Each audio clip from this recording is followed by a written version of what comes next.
Hello boys and girls, it's lovely to be with you. Oh, I'm really missing you. I hope that you're missing me too.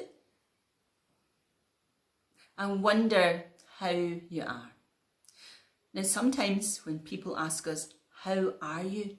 We immediately say, fine, even though we're not feeling fine at all. Maybe we think they're just being polite and they don't really want to know all the worries that we've got. Or maybe we think, oh well, if I was to list all my worries, then we would be here all night. I wonder what you worry about.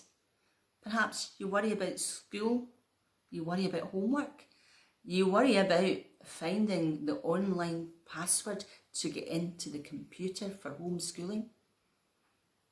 Perhaps you're worried that things will never be normal ever again. Perhaps you're worried about your mum and dad or the people that you live with.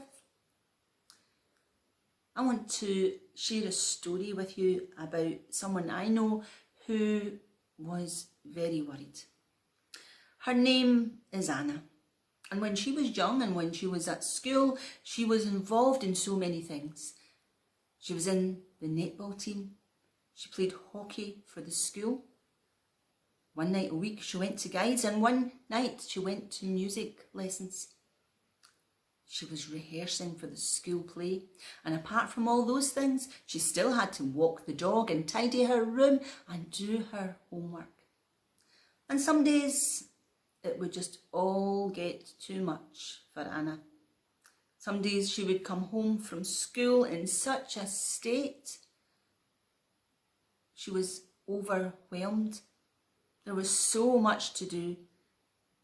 And she just felt as if everything was getting on top of her. And you know, Anna had a lovely granny who would be there with a cup of hot chocolate and some wise words.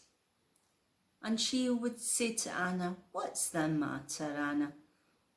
Anna didn't want to worry her granny, and she would just say, "Nothing, I'm fine, Granny." Although the tears were never that far away. And it's then that Anna's granny would go and get the box. Now the box was just an ordinary plastic box like this, an old food container. And she would sit Anna down at the kitchen table and she would give her a hug. And she would ask her to list all the things that were worrying her. And Anna would tell her, usually between big, noisy, wet sobs. Then Granny would ask Anna to think about what she really needed to do that night, what really needed to be done. And usually it was always just one thing. And everything else was written down on strips of paper and folded up and put in the box.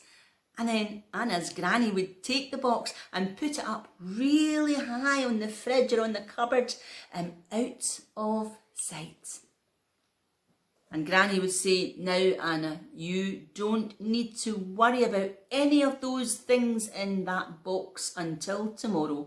They are not going anywhere.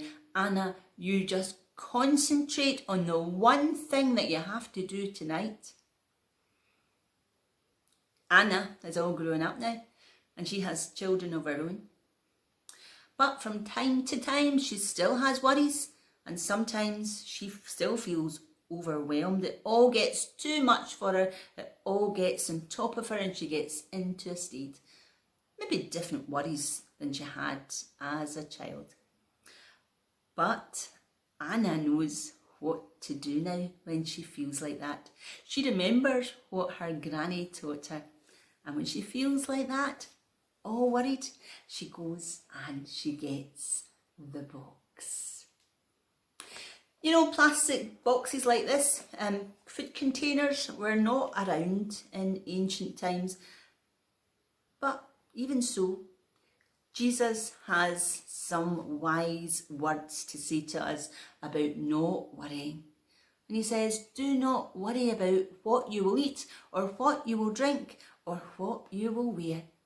Don't even worry about tomorrow, because tomorrow can worry about itself. Until next time, stay home, stay safe. God bless.